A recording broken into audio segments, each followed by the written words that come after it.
कमर कस लो दोस्तों, मोटिवेशन की दुनिया में मैं भी अपना कदम मजबूती के साथ रख रहा हूँ। इस खेल का नया खिलाड़ी हूँ, गलतियाँ हो सकती है, किंतु मुझे भरोसा है कि हम स्कूल कॉलेजों में जो भी अपने गुरुजनों से सीखा है या पढ़ा है तथा इस संसार से अब तक जो अनुभव प्राप्त किया है उससे अपनी गलतियों को सुधार कर आगे बढ़ता रहूँगा। यह मेरा पहला वीडियो है और आज ही मैं आपसे वादा करता हूँ कि केवल अपने हितों को पूरा करने हेतु किसी भी प्रकार का झूठ या गलत सूचनाएं आप तक नहीं पहुंचाऊंगा।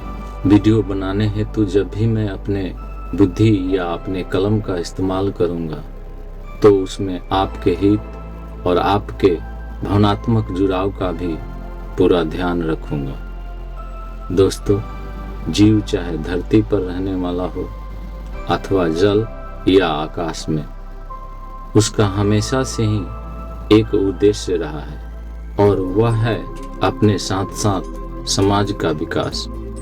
किंतु मोटिवेशन संभवतः केवल मनुष्यों के ही काम आता है।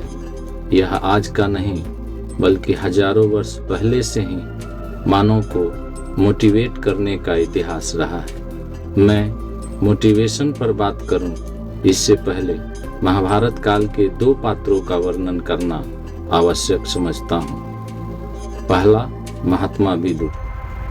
महात्मा विदुर हस्तिनापुर साम्राज्य का महामंत्री होने के साथ साथ हस्तिनापुर के नीति निर्माता भी थे। हमारे देश भारत में दो नीतियां बहुत प्रचलित हुई, उनमें से एक विदुर नीति तथा दूसरा चाणक्य नीति।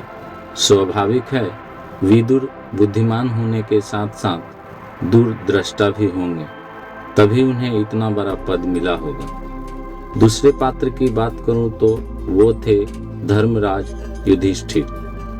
माना जाता है कि सतयुग के सत्यवादी राजा महाराज हरिश्चंद्र के बाद अगर कोई सत्यवादी हुआ है तो वह थे धर्मराज युधिष्ठिर। विदुर बुद्धिमान और दूरदृष्टा थे तो युधिष्ठिर धर्म के अवतार और सत्य वचन बोलने वाले। दोनों ही हस्तिनापुर राज परिवार के सदस्य थे और इन दोनों के जीवन काल में ही महाभारत हुआ। उस महाभारत के युद्ध में लाखों सैनिकों के साथ साथ इनके परिवार के ज्यादातर सदस्य वीर गति को प्राप्त हो गए।